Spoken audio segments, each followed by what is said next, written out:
Hey guys, welcome back to Sartaj sir की क्लास। So guys, आज है रविवार और एक बार फिर से मैं आपके लिए लेकर आया हूं Sunday comment box cloud class की एक और कमाल की वीडियो। एक बार फिर से मैंने पिक किया आपके प्यारे प्यारे कमेंट्स, पढ़ूंगा इन्हें और दूंगा इनके जवाब। और अगर आपके मन में भी कोई सवाल है तो इसी वीडियो के कमेंट सेक्शन में जाकर अपने सवालों को पोस्ट कर दीजिए।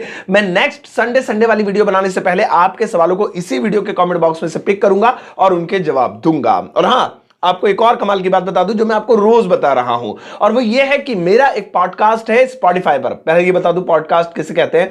भाई, जैसे आप रेडियो सुनते हो, एफएम सुनते हो, गाने सुनते हो, वहां पर कोई दिखाई नहीं देता है, आप सिर्फ उन्हें सुनते हो और सुनकर उनसे एंटरटेनमेंट लेते हो। तो इसी तरह से पॉडकास्ट होता है जहां पर आप मुझे सिर्फ सुन सकते हैं। फायदा क्या है इसका? आप सुन सकते हैं तो इसलिए देखने की जरूरत नहीं है। आप अपने बाकी के काम भी कर सकते हैं, लाइक आप ड्राइविंग कर रहे हैं, अपने ऑफिस का काम कर रहे हैं, अपने घर का काम कर रहे हैं, तो बस एक तरफ मोबाइल रख दिया या जो भी डिवाइस है आपके पास, एलेक्सा वगैरह जो भी है, और वहां पर आप मुझे सुनकर अंग्रेजी सीख सकते हैं। स्पीकर ऑन कर दिया और सुनते रहे।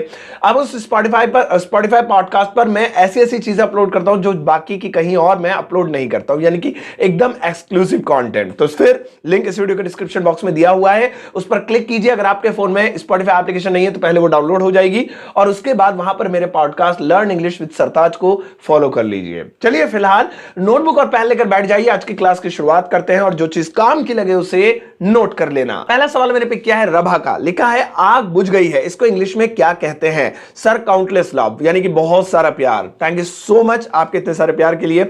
आग बुझ गई है, आग बुझ जाने को अंग्रेजी में बोलते हैं एक्सटिंग्विश, और आग बुझ गई है या बुझा दी गई है आप इसे अंग्रेजी में बोल सकते हैं the fire has been extinguished. इस तरह से आप पैसिव वॉइस का यूज करते हुए इसे बना सकते हैं। अगला सवाल पूछा है सुधीर गुप्ता ने। लिखते हैं sir, first of all good evening. सबसे पहले तो आपको good evening, very good evening to you Sudhir.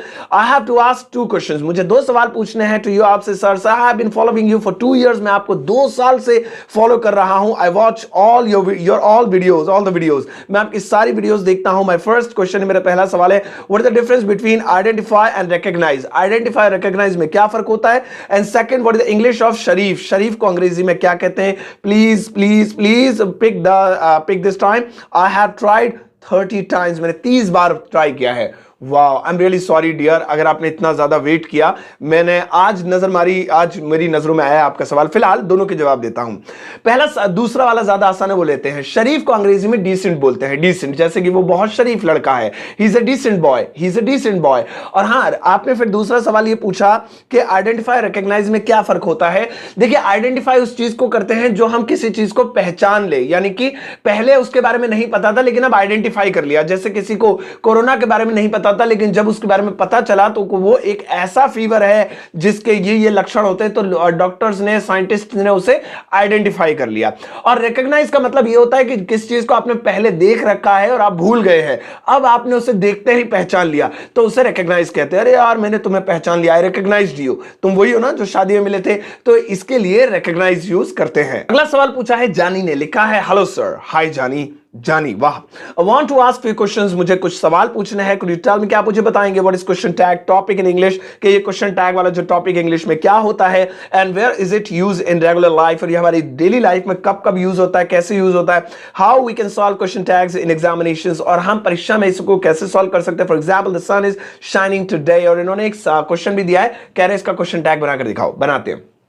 देखिए, सबसे पहली चीज, अगर आप एग्जामिनेशंस के लिए क्वेश्चन टैग सीखना चाहते हैं, इवन डेली लाइफ के लिए भी, तो मैंने इस पे न जाने कितनी सारी वीडियोस बना रखी हैं। आपको एक काम करना है, यूट्यूब पर जाना है, सर्च करना है क्वेश्चन टैग सरताज सर। आपको मेरी वो 2-3 मैंने वीडियो बनाई है जिसमें कई बार मैंने क्वेश्चन टैग्स को समझाया है, वो आपको मिल जाएगी। आप उन्हें देखना, बड़ी आसानी से आपको क्वेश्चन टैग एक ही झटके में समझ में आ जाएंगे। डेली लाइफ में कैसे यूज होते हैं, तो क्वेश्चन टैग यूज होते हैं ऐसे वाक्यों में जिनमें आता है ना, तुम राहुल हो ना, तुम कल सो रहे थे ना, तुम कल वहां गए थे ना, तुम झूठ बोल रहे हो ना, तो आप ऐसे सेंटेंसेस आपको अगर डेली लाइफ में बोलने हैं तो क्वेश्चन टैग के बिना आप नहीं बोल पाएंगे। लास्ट में आपने एक सेंटेंस भी दिया है, कहा है कि इसकी टैगिंग करके दिखाओ, यानी क्वेश्चन टैग लगा के दिखाओ।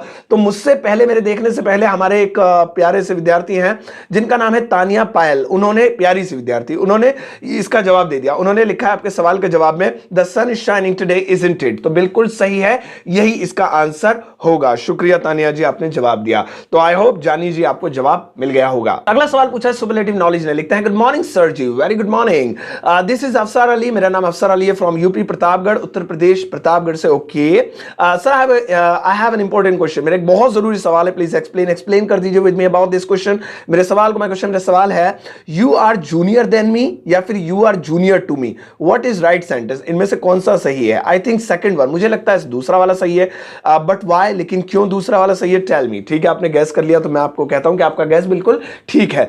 क्या लिखा, you are junior to me, यही वाला ठीक है, टू वाला सही है, देन वाला नहीं। क्योंकि जब आप डिग्रीज पढ़ते हैं, comparative degree, positive degree, superlative degree, तो उसमें रूल आता है कि वो शब्द जिनके लास्ट में ओ आ रहा है, जैसे जूनियर के लास्ट में आ रहा है, ऐसे सीनियर, सुपीरियर, इनके लास्ट में ओ आ रहा है, तो इनमें कंपेयर करते टाइम देन नहीं लगाएंगे, बाकियों में लगाएंगे। I am better than you, this house is bigger than your house, than लगाएंगे, लेकिन ओ आर यू आर वाले में नहीं। So I am junior than you नहीं, I am junior to you, he is senior to you, वो आपसे senior है, तो यहां पे कंपेयर करते टाइम टू लगाएंगे, देन नहीं। क्यों, ये जवाब तो आपको मिल ही गया होगा, लेकिन और डिटेल में जाना है तो मैंने बहुत सारे वीडियोस बना रखी हैं, आप उन्हें देखिए, आपको जवाब मिल जाएगा। अगला सवाल पूछा है केएल राहुल गेमिंग ने, लिखते हैं sir please tell me what is indirect speech, this question, इस क्वेश्चन की इनडायरेक्ट स्पीच क्या होगी? He said I shall go tomorrow, sir please pick my question. Okay, direct indirect वैसे बहुत खतरनाक होते हैं, मैंने इस पे कई वीडियोस बनाई है, लेकिन मैंने भैया छोड़ दी, क्यों खतरनाक चीज में क्यों हाथ डालो, लेकिन जितनी बनाई है आप उन्हें देखेंगे तो आपके डाउट क्लियर हो जाएंगे। आपने पूछा है आई शैल गो टुमारो, इसका इनडायरेक्ट स्पीच क्या होगा? तो मेरे जवाब देने से पहले एक भाई हैं धीरज कुमार सिंह, इन्होंने जवाब दे दिया और इन्होंने लिखा है he said that he would go to the next day, it's the answer of your question my friend। इन्होंने बहुत सही जवाब दिया, इन्होंने विल का वुड में कन्वर्ट कर दिया, नेक्स्ट डे टुमारो का नेक्स्ट डे में कन्वर्ट कर दिया, जो कि होना चाहिए था, क्योंकि जो हमारी रिपोर्ट है ही सैड वो पास्ट में है, तो आगे के तो चेंज होने ही थे। लेकिन यहां पर एक चीज ध्यान रखना, ही सैड लिखा है, उसके आगे का ऑब्जेक्ट नहीं लिखा है, यानी he said to Rahul, he said to Ram, he said to me, he said to you, to me, to, ये ऑब्जेक्ट नहीं लिखा है, खाली ही सैड। तो ऐसी सिचुएशन में इन्वर्टेड कॉमा का दैट नहीं बनाते हैं। तो धीरज जी आपको भी मैं बता दूं, और राहुल आपको तो जवाब मिल ही जाएगा कि ये जो आंसर होगा वो ये होगा, he said he would go the next day, इस तरीके से होगा, ना कि दैट वगैरह लगा के। तो ये आपका आंसर है। अगला सवाल पूछा है बीइंग अबुजैद ने, लिखा है dear sir I was confuse for a long time about text and message because one day my boss told me that I will text you and my foreman said I message you, please tell me which one is correct, text या message, and explain us for example, thanks sir. आपने पूछा कि text क्या होता है, message क्या होता है, और इन दोनों में फर्क क्या होता है? भाई देखो, ये तो डिपेंड करता है कि किस सिचुएशन बोला गया है। वैसे टेक्स्ट का मतलब होता है कोई वो एसएमएस वगैरह होते हैं ना, तो उन्हें शॉर्ट में इंग्लिश में टेक्स्ट या टेक्स्ट मैसेज बोलते हैं। और मैसेज का मतलब होता है संदेश, ये मैसेज के जरिए भी हो सकता है, व्हाट्सएप के, एसएमएस या फेसबुक के जरिए, या मुंह जबानी भी हो सकता है, बोलकर भी हो सकता है, लिखकर भी हो सकता है। लेकिन वो आप मैसेज किस तरीके का बोला आपके फॉरमैन ने कि मैं आपको मैसेज भेजूंगा, वो तो वही जाने, या आप जाने कि वो आपको मैसेज करेगा या लिख कर भेजेगा। आप ही पूछ लो कि भैया मैसेज तो भेजेगा, लेकिन कहां भेजेगा, लिख कर भेजेगा व्हाट्सएप पे, या वॉइस रिकॉर्ड भेजेगा, या क्या? तो इस सिचुएशन वाला क्वेश्चन है, इसमें तो आंसर नहीं कर सकता मैं। आपके कॉमेंट में एक जवाब दिया है ओपी पाल रीडर, ये करते रहते हैं अक्सर लोगों को जवाब, इनका नाम भी याद हो गया मुझे। Text means in writing and message means may be in type. ये कहते हैं टेक्स्ट का मतलब होता है राइटिंग और मैसेज का मतलब होता है किसी भी तरह का। वही बात होगी जो मैंने आपको कहा, तो ये आंसर है। अगला सवाल पूछा है रीना वर्मा ने, लिखती हैं sir please tell me the Hindi meaning, मुझे इसकी हिंदी मीनिंग बताइए। और किसकी बताइए? वो लिखा है behold this is divinity, behold this is divinity. भाई देखिए, पहली बात तो रीना जी, बी होल्ड अलग अलग नहीं होता, ये एक साथ मिला के होता है बिहोल्ड, और बिहोल्ड का मतलब होता है देखना। दिस माने यह, इज माने है, और डिविनिटी का मतलब होता है देवीय शक्तियां या चमत्कार या ऊपर वाले का करिश्मा। तो बिहोल्ड दिस इज डिविनिटी, देखो ये ऊपर वाले का करिश्मा है, या ऊपर वाले के इस करिश्मे को देखो, ये इसका मतलब बनता है। और वो डिपेंड करता है कि आपने किस सिचुएशन में इसको देखा, वो आप कोट करते तो और ज्यादा अच्छा होता। फिलहाल जो मैंने बताया वो इसका मतलब है। अगला सवाल पूछा है broken heart never give up, क्या नाम है, टूटा हुआ दिल लेकिन कभी हार मत मानो, इसका ये मतलब हुआ broken heart never give up. क्या पूछा है सुनो। फर्स्टली लाइक योर क्लास, सबसे पहले तो आपकी क्लास बहुत पसंद की लगती है, शुक्रिया जी। And your motivation video on Josh Talk, और आज जोश टॉक पर जो आपकी मोटिवेशन वीडियो थी ना, वो तो कमाल की थी, शुक्रिया यार, उसमें इतने मिलियन व्यूज आ गए आपकी वजह से सबकी। सरताज सर आई एम फ्रस्ट्रेटेड, मैं बहुत परेशान हूं, प्लीज सजेस्ट मुझे, मेरी मदद कीजिए। मुझे इंग्लिश समझ आती है, मैं मूवी न्यूज़पेपर भी समझता हूं, बट फ्लुएंटली बोल नहीं पाता हूं। फ्रेजेस वर्ड में फंस जाता हूं, मैं कोई मदद नहीं कर सकता आपकी। और मैं पक चुका हूं इतने ये सवाल सुन सुन के लोगों से। इंग्लिश न्यूज़पेपर पढ़ लेते हैं, फिल्में, अबे भाई जब तुम ये सब कर लेते हो तो क्यों नहीं बोलते हो? फिर कहां दिक्कत आ रही है? जब तुम्हें फिल्में समझ आ रही हैं, तुम्हें न्यूज़पेपर पढ़ रहे हो, तुम उसकी मीनिंग पता हो रही है, बोलने में दिक्कत आ रही है। एक ही दिक्कत है, वो है प्रैक्टिस। सब कुछ कर लेते हो आप लोग, लेकिन प्रैक्टिस नहीं करते हो, तो वही फिर रोना हो जाता है कि यार मैं ये नहीं बोल पा रहा हूं, वो नहीं बोल पा रहा हूं। भाई कोई कुछ नहीं कर सकता, कोई किताब, कोई बुक, कोई टीचर आपकी हेल्प नहीं कर सकता, कोई कुछ नहीं कर सकता सिवाय आप खुद, अगर जब तक आप अपनी हेल्प ना करें। और वो हेल्प यही है कि आप भैया स्पीकिंग की प्रैक्टिस करो, टूटा फूटा बोलो। आप ये मत सोचो कि मेरी नींद खुलेगी जिस दिन और उस दिन मैं इंग्लिश बोलता हुआ उठूंगा, oh my god I am speaking English, समझ जाऊंगा उस दिन आ गई, उस दिन बोलूंगा। ऐसा तो कोई दिन ही नहीं होगा कि जिस दिन अचानक से आपको इंग्लिश आएगी उसी दिन आप बोलोगे। आप टूटी फूटी बोलना जिस दिन शुरू करोगे तो उससे आपकी प्रैक्टिस होगी और 2-3 महीने के अंदर आपको फ्लुएंट इंग्लिश आ जाएगी। तो यार मेरी आपको प्लीज राय है, इवन रिक्वेस्ट है कि आप प्रैक्टिस करो और बहुत ज्यादा प्रैक्टिस करो। अगला सवाल पूछा है सत्य आराध्या भजन संग्रह ने, लिखा है sir I am big fan of you, मैं आपको बहुत बड़ा फैन हूं। शुक्रिया, even I am your fan कि आप मेरी वीडियोस देखते हैं। Sir what is the meaning of nothing? Nothing का क्या मतलब होता है? अच्छा, देखिए नॉट का मतलब होता है गांठ और नॉटिंग का मतलब होता है गांठें बांधना या बहुत सारी गांठ बांधना। मेडिकल लाइन में इसका कुछ और मतलब होता है, नसबंदी कर देना या किस तरह का ऑपरेशन कर देना। अलग अलग फील्ड्स में अलग अलग मतलब होते हैं। लेकिन आप जब भी आप कोई किस चीज का मतलब पूछें तो या तो आप पूरा सेंटेंस लिखें कि कहां आपने लिखा देखा था, या कम से कम सिचुएशन बताएं कि उस फिल्म में देखा था या वो इस बारे में कोई न्यूज थी तो उसमें ये वर्ड था। तो वहां सिचुएशन के आधार पर शब्दों की मीनिंग होती है। अब मैं नॉटिंग का मतलब ये बता दूंगा, आपके माइंड में कुछ और होगा, आपको अगर सरताज ने गलत बता दिया तो गलत तो यूं हो रहा है ना, क्योंकि सिचुएशन नहीं है। अब गो का मतलब क्या होता है? पहली नजर में तो पता लगता है जाना, लेकिन गो के कई और मतलब भी होते हैं। मैं कहूं गो का मतलब होता है किस चीज को चलाना, आप कहोगे पागल हो गया सर, चलाना कैसे हो जाएगा? होता है, सिचुएशन पे डिपेंड करता है कहां यूज हुआ है वो। तो नॉटिंग भाई आप नेक्स्ट टाइम पूछना कहां आपने देखा, वो सेंटेंस लिखना, तो मैं आपको प्रॉपर जवाब दूंगा। फिलहाल यहां पर जो निकल के आ रहा है रिजल्ट वो ये कि गांठें बांधना, गांठ बांध देना, जैसे रस्सी में गांठें लगा देते ना, वही होता है नॉटिंग। अगला सवाल पूछा है वीके वो ने, लिखा है good morning guruji, very good morning, what is the difference between green and greens? Green और ग्रीन्स में क्या फर्क होता है बता देता हूं, लेकिन उससे पहले आपको बताता हूं कि आपके कॉमेंट में एक भाई ने जवाब दिया है जिनका नाम है श्याम बिहारी पटेल ने। लिखा है green is a colour, green एक रंग होता है जिसका मतलब होता है हरा, और ग्रीन्स इज अ वेजिटेबल, और ग्रीन्स एक सब्जी होती है जिसका मतलब होता है साग।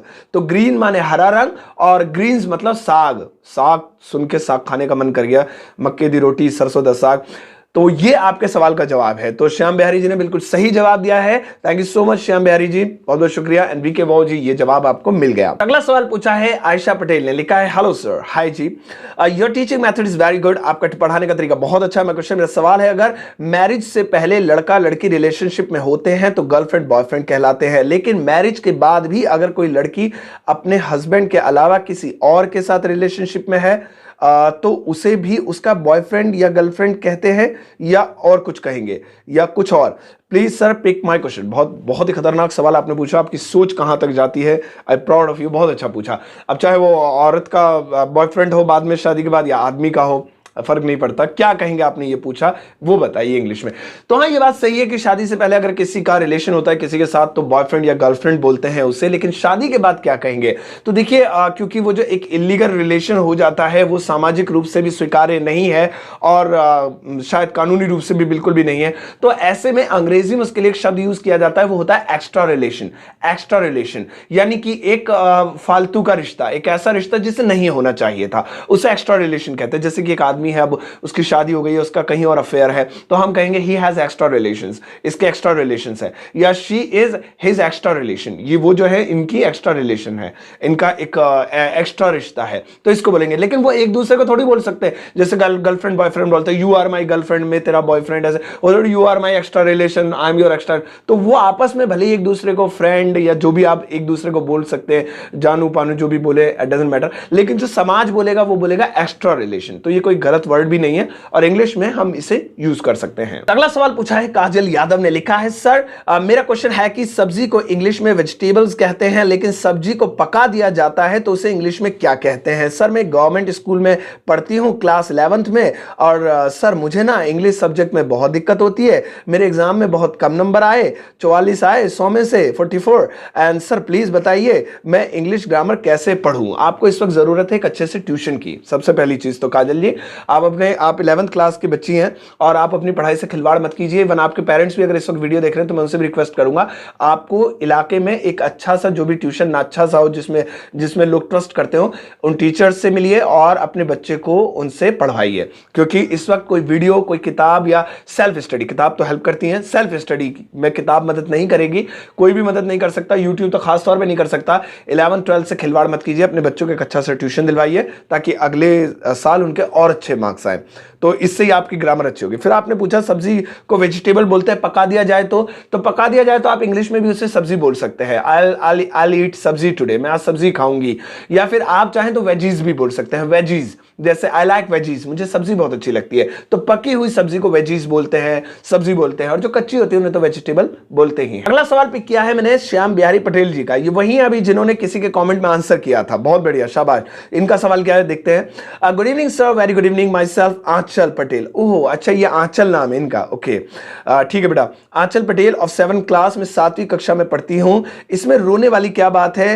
What is there to cry और व्हाट्स देयर क्राइंग अबाउट, ये वाला सही है या वो वाला सही है? बताता हूं sir. Which is correct translation, please clear my doubt, please pick my question. सवाल पिक कर लिया। आंचल, सबसे पहले मैं आपको करेक्ट कर दूं बेटा, ये मत बोला करो माई सेल्फ आंचल, नहीं बोला करो आई एम आंचल या माई नेम इज आंचल। ये माई सेल्फ वाई सेल्फ गलत होती है इंग्लिश, ऐसे नहीं बोलेंगे वरना आपको आदत पड़ जाएगी। अब आगे कॉमेंट करेंगे या किसी को भी आप बोलेंगे, अपने टीचर वगैरह को स्कूल में या घर में किसी से भी, तो बोलेंगे माई सेल्फ नहीं, आई एम आंचल या माई नेम इज आंचल पटेल, ऐसे बोलेंगे। फिर आपने पूछा इसमें रोने वाली क्या बात है, इसको ये बोलूं व्हाट्स देयर टू क्राई या ये बोलूं व्हाट्स देयर क्राइंग अबाउट, दोनों ही सही हैं, आप दोनों बोल सकती हैं, दोनों फ्रेजल वर्ब्स यूज हुए इसमें, तो दोनों में से आप किसी का भी प्रयोग कर सकती हैं। ओके गाइस, सो ये थी आज की संडे वाली क्लास। आई एम श्योर आपको बहुत ज्यादा मजा आया होगा और बहुत सारी नॉलेज भी मिली होगी, और नॉलेज की वजह से ही तो मैं ये सेशन बनाता हूं। लास्ट संडे मिस हो गया था, लेकिन इस संडे नहीं, और अगले संडे भी नहीं, क्योंकि आप लोगों का प्यार बहुत ज्यादा होता है। अच्छा, अगर आपका कोई सवाल है तो जाओ इस वीडियो के कमेंट सेक्शन में जाकर अपने सवाल को पोस्ट कर दीजिएगा। नेक्स्ट संडे वाली वीडियो बनाने से पहले आपके सवालों को जरूर पिक करूंगा। और मेरा एक यूट्यूब चैनल है सरताज स्टोरीज, मेरा फैमिली चैनल है जिसमें मैं फैमिली से रिलेटेड वीडियोस डालता हूं, जाकर सब्सक्राइब कर लो, लिंक वीडियो के डिस्क्रिप्शन बॉक्स में। अपना ध्यान रखिएगा, तब तक के लिए वीडियो को शेयर कर दीजिएगा। Take care, bye bye.